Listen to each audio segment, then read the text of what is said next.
Handa ka bang harapin ang taong nagdulot sa iyo ng malalim na sugat? Handa ka bang magtiis at muling buksan ang iyong puso kahit dala nito ang sugat ng nakaraan? Umalingaw-ngaw ang tugtog mula sa speaker. Bumubulwak sa hangin ang halong amoy ng alak at pawis. Dumadagundong ang bas sa sahig. Nagpapayanig sa bawat hakbang. Nakatayo si Marco sa gitna ng siksikang hardin. Ang ngisi niya'y kasingkinang ng ilaw mula sa disko. Isang baso ng rum cola ang hawak niya. Ang mata'y naghahanap ng bagong biktima.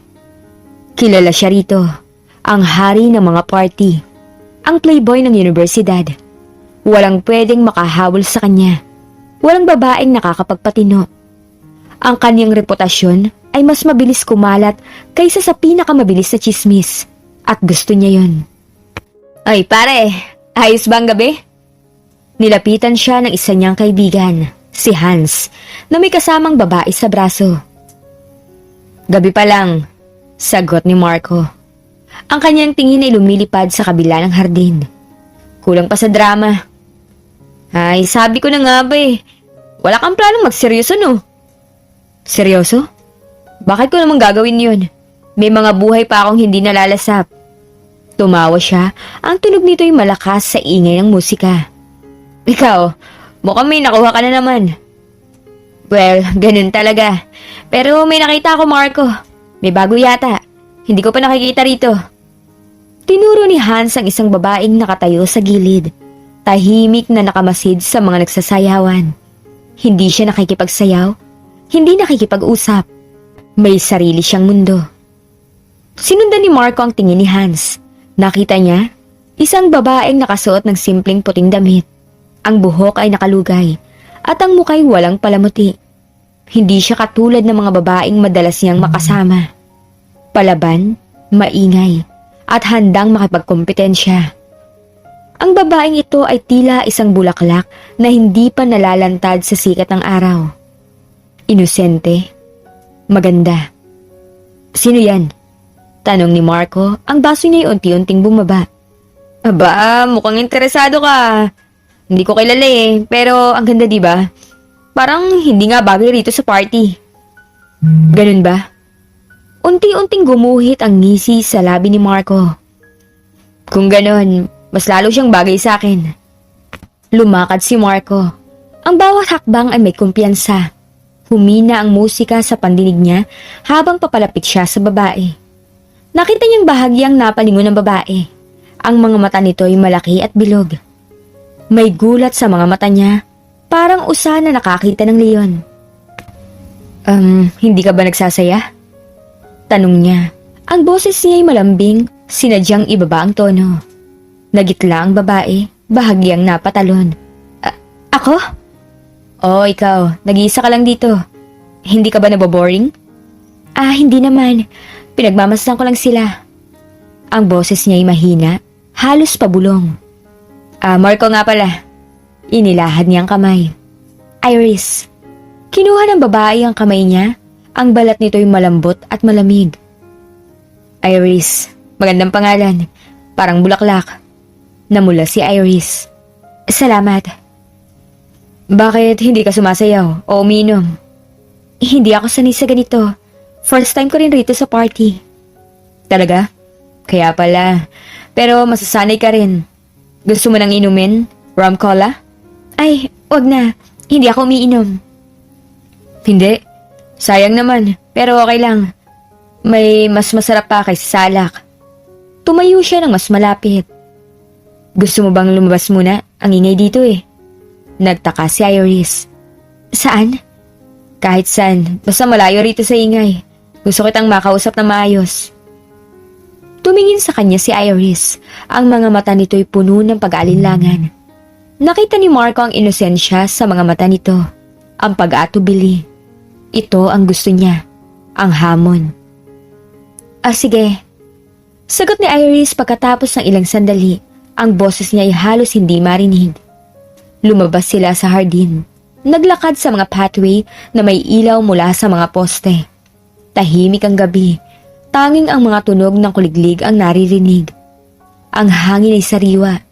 Dala ang amoy ng mga bulaklak. Bakit ka naparito sa party kung hindi ka sanay? Tanong ni Marco. Inaya lang ako ng mga kaibigan ko. Sabi nila subukan ko raw. At nagustuhan mo ba? Nagkibit balikat si Iris. Hindi ko alam eh. Ang daming tao. Mabuti na lang at nakita kita. Kung hindi, baka hindi ka na sumama sa susunod. Bakit? Kasi hindi ka mag-e-enjoy. Hindi ka kabilang sa gulo. Ikaw yung tipo na mas gusto ng tahimik na gabi, di ba? Ngumiti si Iris. Ang ngiti niya'y masilaw sa dilim. Paano mo nalaman? Nakuha ko lang. Ang mga mata mo kasi nagsasabi ng totoo. Lumapit pa si Marco. Halos magkalapit na ang kanilang mga braso. Alam mo, ang ganda mo. Namula muli si Iris. Salamat ha. Hindi ka ba sanay na may nagsasabi sa'yo niyan? Hindi naman sa hindi pero nagatubili siya. Pero ano? Iba kasi pag ikaw nagsasabi. Ngumisi si Marco. Bakit? Dahil ba kilala mo ko? Hindi. Hindi kita kilala. Pero pakiramdam ko totoo ka. Natawa si Marco. Ngunit sa loob niya ay may kakaibang pakiramdam. Hindi niya inaasahan ang ganitong sagot. Oo, totoo ako. At totoo ang sinasabi ko. Ang ganda mo, Iris. Nagpatuloy sila sa paglalakad hanggang sa marating nila ang isang liblib na bahagi ng campus. Malapit sa lumang puno ng mangga. Walang ilaw doon. Tanging ang liwanag ng buwan ang nagsisilbing gabay. Ang ganda ng buwan, no? Bulong ni Iris nakatingala. Oo, pero mas maganda ka. Inabot ni Marco ang kamay ni Iris. Marahan niya itong hinawakan. Hindi pumalag si Iris. Marco? Huwag kang mag-alala, Iris. Hindi kita sasaktan. Ang boses niya ay puno ng pangako. Pangakong alam niyang hindi niya kayang panindigan. Ngunit sa sandaling yun, naniwala si Iris. Hinigpitan ni Marco ang hawak sa kamay ni Iris. Hinila niya ito papalapit. Ang mga mata nila ay nagtagpo. At sa mga sandaling yun, tila nawala ang lahat ng ingay sa mundo. Tanging ang kanilang hininga ang naririnig. Ang lamig. Bulong ni Iris. Gusto mo bang painitin kita? Tanong ni Marco, ang boses niya ay may bahid ng pagnanasa. Hindi sumagot si Iris, ngunit ang kanyang mga mata ay nanatiling nakatitig kay Marco. May takot, ngunit may pag-asa rin. Ang inosente niyang puso'y handang magtiwala. Dahan-dahan lumapit si Marco. Nilapit ang mukha niya sa mukha ni Iris. Naramdaman ni Iris ang init ng hininga ni Marco, ang amoy ng alak at mint. Pumikit siya nang maramdaman niya ang labi ni Marco sa kanya. Isang halik na puno ng pagnanasa. Isang halik na nangangako ng lahat. Ngunit wala namang balak to pa rin. Umaga, sumilip ang araw sa bintana. Ang sinag nito'y tumama sa mukha ni Marco. Nagising siya. Ang kama ay malaki, malambot. Sa tabi niya nakahiga si Iris. Mahimbing na natutulog. Ang buhok nito'y nakakalat sa unan, ang mukha nito'y payapa. Bumalik sa kanya ang lahat ng nangyari kagabi. Ang party, ang paglalakad, ang halik, at ang gabi na nagtapos sa kanyang apartment. Nakaramdam siya ng bahagyang pagkabahala. Hindi ito ang plano. Hindi siya dapat magising sa tabi ng babae. Si Marco ay hindi nagtatagal sa isang babae. Dahan-dahan siyang bumangon. Sinigurong hindi magigising si Iris. Naglakad siya patungo sa banyo, naghilamos, at tiningnan ang sarili sa salamin. Ang Marco sa salamin ay hindi nagbago. Ang playboy ay walang pakialam at kailangan niyang panatilihin yon. Nang bumalik siya sa kwarto, nakita niya si Iris na unti-unting nagigising. Nagmulat ito ng mga mata at nang makita siya, nagkaroon ng gulat at pagtataka sa mga mata nito. Marco? Ang boses nito'y mahina, nagtatanong. Iris, sagot niya. Ang boses niya ay walang emosyon. Anong nangyari? Wala, nagising ka lang. Pero, Tiningnan ni Iris ang sarili at ang pagkabigla ay pumalit sa pagtataka. Kailangan ko nang umalis, sabi ni Marco, sinuot ang kanyang t-shirt. Umalis? Ngayon na? Oo, may klase ako. Pero, hindi ba tayo mag-aalmusal? Hindi na, kailangan ko nang magmadali. Marco, teka lang. Bumangon si Iris, ang kumot ay nakabalot sa kanyang katawan. Anong ibig sabihin nito? Anong ibig sabihin? Tumingin si Marco sa kanya, ang tingin niya ay malamig. Wala namang ibig sabihin. Wala, pero nangyari ang lahat kagabi. Oo, nangyari. Ano ngayon? Hindi ba tayo mag-uusap tungkol dito? Tungkol saan? Sa isang gabing pakikipagsaya? Iris, huwag ka maging drama queen. Nangyayari yan sa mga party. Napakislot si Iris, ang mga mata niya ay napuno ng luha. Isang gabing pakikipagsaya? Para sa'yo, ganun lang yun? Ano pa ba ang gusto mo sabihin ko? Hindi ako nagbibigay ng pangako, Iris. Hindi ako seryoso sa kahit sino. Lumakad si Marco patungo sa pinto. Kaya huwag kang mag-ilusyon. Marco, teka! Paano na tayo? Walang tayo, Iris. Wala naman talagang tayo. Binuksan ni Marco ang pinto. Kalimutan mo na nangyari, okay? Hindi ko makakalimutan. Marco, sandali! Hindi na lumingon si Marco. Lumabas siya at isinara ang pinto. Narinig niya mahinang iyak ni Iris mula sa loob. Ngunit hindi siya bumalik. Naglakad siya palayo. Ang bawat hakbang ay nagpapalayo sa kanya sa isang gabing pagkakamali. Sa isang babaeng hindi niya dapat sinaktan. Ang kanyang reputasyon ay mas mahalaga. Ang kanyang kalayaan ay mas mahalaga. At sa sandaling yun ang tanging mahalaga para kay Marco. Maraming taon na ang lumipas matapos ang insidente na nangyari kina Marco at Iris. Doc Marco, emergency, may pasyente po. Anong nangyari? Sinong bata? Lalaki po, 4 na taong gulang, mataas na lagnat, hirap huminga, may rashes. Ang nanay, kalalabas lang ng taxi, nagmamadali po. Dito sa ER sa klinik. Dito po sa ER pero pediatric case. Kaya ikaw po ang hinahanap. Paki-prepare ang trauma room. I-monitor ang vital signs. Papunta na ako. Apo, Doc. Sige, hinga ng malalim, Marco. Walang drama. Trabaho lang. Ilang taon na rin simula nang iwan mo ang pagiging playboy. Ngayon, doktor ka na. Respetado. Hindi na kailangan ng kahit anong gulo. Ani Marco sa kanyang sarili. Doc, narito na po sila. O sige, ipasok nyo. Mama, masakit po. Huwag ka mag-alala, anak. Nandito na tayo. Nandito na si Doc. Mama. Iris? Marco? Hindi. Hindi to totoo. Imposible. Ilang taon nang nakalipas. Paano? Bakit siya narito? Marco, ikaw ba yan? Ikaw nga. Iris, ikaw nga. Ano nangyari? Bakit kayo narito? Siya si Leo, ang anak ko. Mataas ang lagnat niya. Hindi na bumababa. Nahihirapan na siyang huminga. Anak mo? 4 na taong gulang? Oo, 4 na taong gulang. Ngayon lang kami nakarating dito. Nag-commute pa kami. Bakit dito kayo dinala? May referral ba kayo? Wala, nagmamadali kami. Sabi ng kapitbahay, magaling daw ang ospital na to sa mga bata. Sige. Hawakan mo lang ang kamay niya, Iris. Leo, anak. Makinig ka kay Doc, ha? Gagaling ka. Mahal ka ni Mama. Mama. Leo, kumusta ang pakiramdam mo? Masakit ba ang ulo mo? Opo, mainit. Sige, ipikit mo muna mata mo. Kailangan kong tingnan ka, ha? Opo. Kailan pa ito nagsimula, Iris? Kahapon pa, pero kaninang umaga lumala eh. Nagsusuka na rin siya. At ang rashes ngayon lang lumabas. May lagnat ba siya nun pa? O ngayon lang talaga lumala? May lagnat na siya nitong nakaraang linggo. Pero bumaba naman.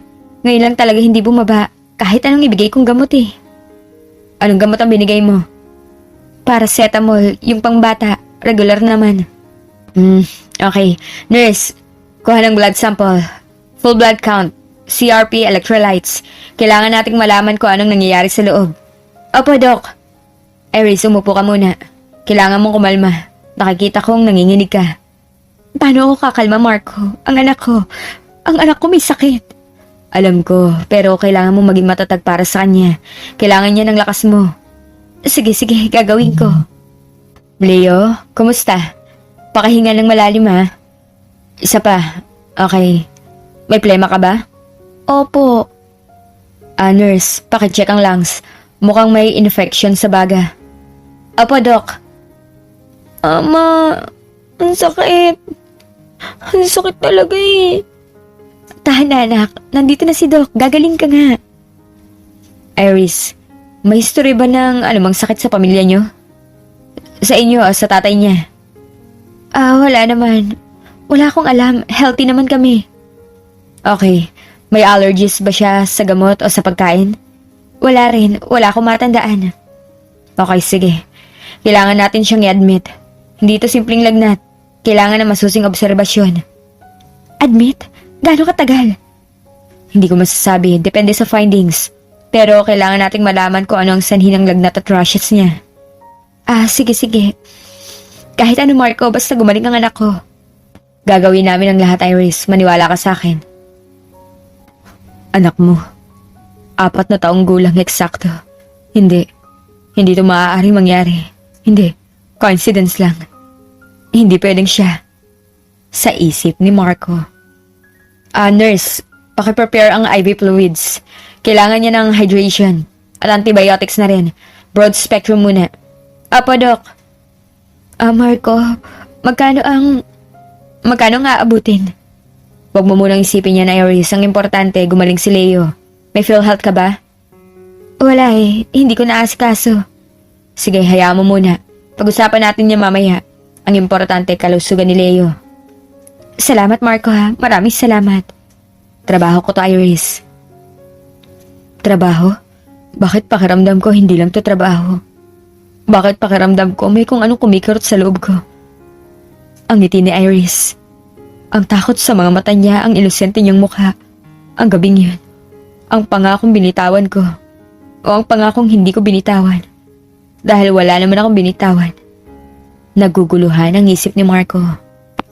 Doc, mataas pa rin po ang lagnat niya. 39.5. Sige, lagyan ng cold compress. At pakimonitor ang oxygen saturation. Kung bumaba, kailangan ng oxygen support. Apo. Mama, antok na po ako. Sige anak, matulog ka muna. Nandito lang si Mama at si Doc Marco. Marco, mukhang hirap na siya. Alam ko, Iris. Kaya nga kailangan natin maging mabilis. Kailangan nating malaman kung ano ang kalaban. Kalaban? Ang sakit. Kailangan nating labanan. Bawat tingin ko sa bata, may kung anong familiarity. Ang kanyang mga mata, ang hugis sa kanyang labi kapag ngumiti. Ang pamilyar na ngiti. Hindi. Hindi to pwede mangyari. Hindi pwedeng ako. Iris? May sinabi ba sa iyo ang doktor na nag-check sa kanya dati? Kung bakit madalas siya magkasakit? Wala naman. Sabi lang, mahina raw ang resistensya. Kailangan daw ng vitamins. Pero gaano kadalas? Ilang beses na siyang nagkaroon ng maluhang lagnat. Mga 2 o 3 beses na. Pero hindi ganito kalala eh. Ngayon lang talaga. Sige. Kailangan nating tingnan ang immune system niya. Humingi ako ng test. Baka kailangan din ng bone marrow biopsy. Kung hindi natin makita ang sagot. Bone marrow? Ano yun? Isang procedure para malaman kung anong problema sa dugo at bone marrow niya. Minsan doon nakikita ang dahilan ng mahinang resistensya. Masakit ba yun? Medyo, pero may anesthesia naman. At para sa ikagagaling niya. Sige, kung kailangan. Ang bigat ng tingin ni Iris. Ang pagtitiwala sa mga mata niya. Bakit pakiramdam ko may pananagutan ako? Ang pangakong binitawan ko noon na wala namang ibig sabihin. Ang pagtalikod, ang pag-iwan. Ngayon bumalik lahat. Bumalik sa anyo ng isang batang walang kamalay-malay. Marco, salamat talaga ha. Hindi ko alam ang gagawin ko kung wala ka. Huwag mo sabihin yan, trabaho ko to at kaibigan mo ako. Doc, dumating na po ang result ng CBC. Mataas pang white blood cell count. May infection nga po. Okay, ano pa ang iba? Platelets. Normal po. Hemoglobin normal din po. Sige, ipagpatuloy ang antibiotics at pakimonitor ang temperature kada oras. Opo. Iris, kumalma ka. May infection siya. Pero ginagamot na natin. Pero bakit ganito? Bakit ang bilis ng paglala? Yan ang kailangan nating malaman. May posibleng rare immune disorder. Hindi ito basta-basta infection. Rare immune disorder. Pamilyar ang ngiti. Pamilyar ang mga mata. Hindi. Hindi pwedeng ako ang dahilan. Hindi pwedeng magkaroon siya ng sakit dahil sa akin. Naguguluhang tanong ni Marco sa kanyang isipan. Marco, may kape ka ba dyan? Hindi pa ako nakakain simula kanina umaga eh. Nako nga pala, hindi ka pa kumakain. Nurse, pakabili ng kape at tinapay para kay Mrs. De La Cruz. Apo, Doc. Wag na Marco, hindi na kailangan. Kailangan mo, Iris. Kailangan mong maging malakas.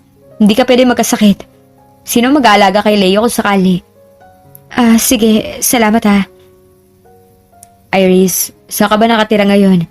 Hindi ka na siguro sa dating apartment? Hindi na. Sa probinsya na ako. Doon na kami nakatira.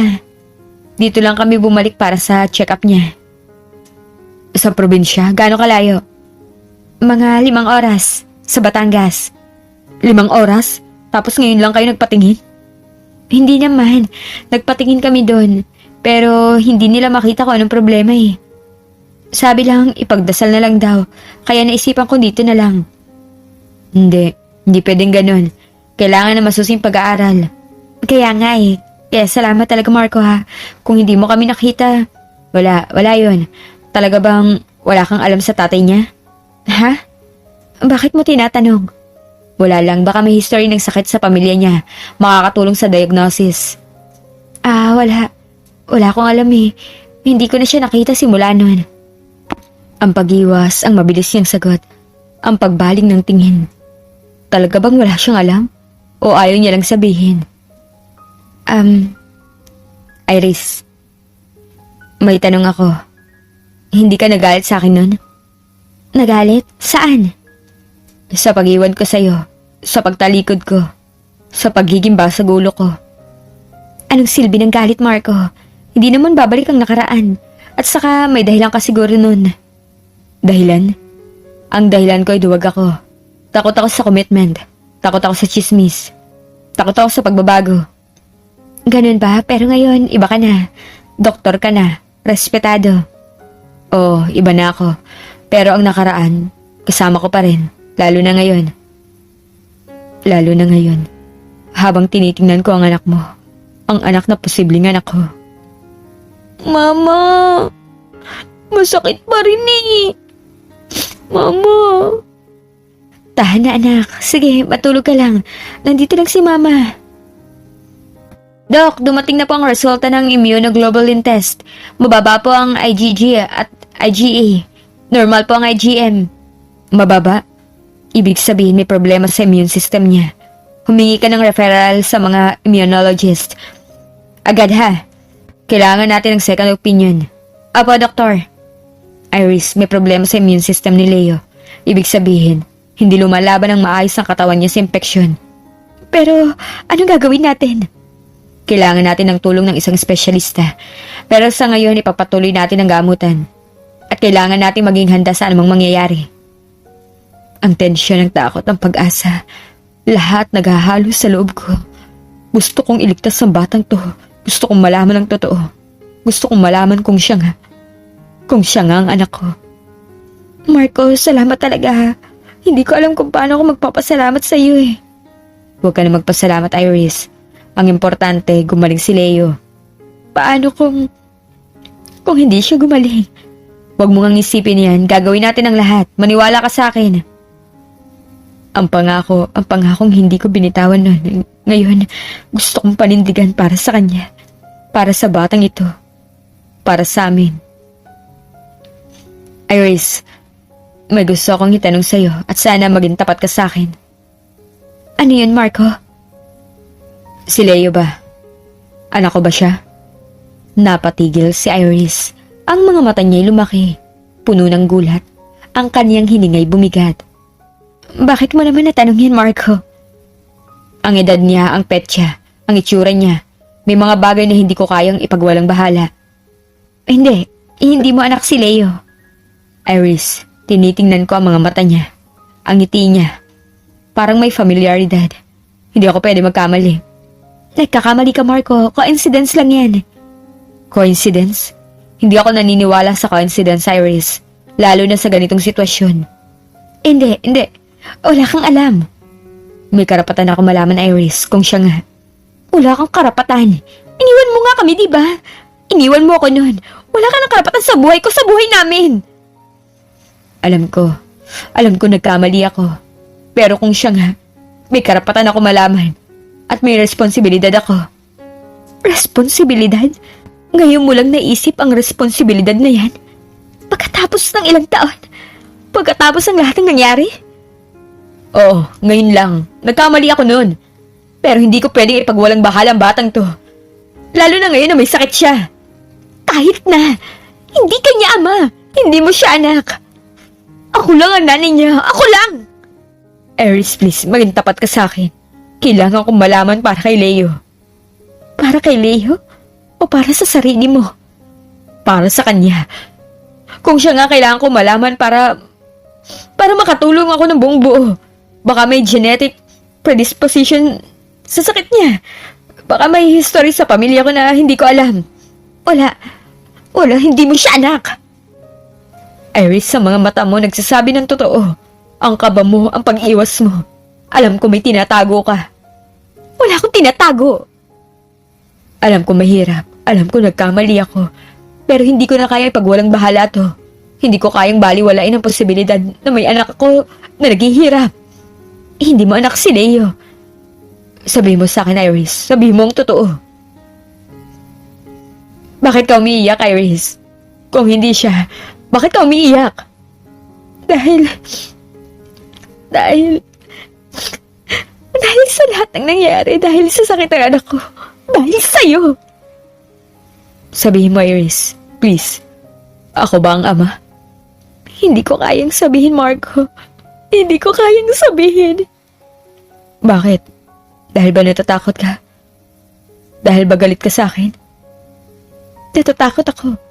Natatakot ako na wasakin ang buhay mo. Natatakot ako na hindi mabigyan ng security ang anak ko. Natatakot ako sa lahat.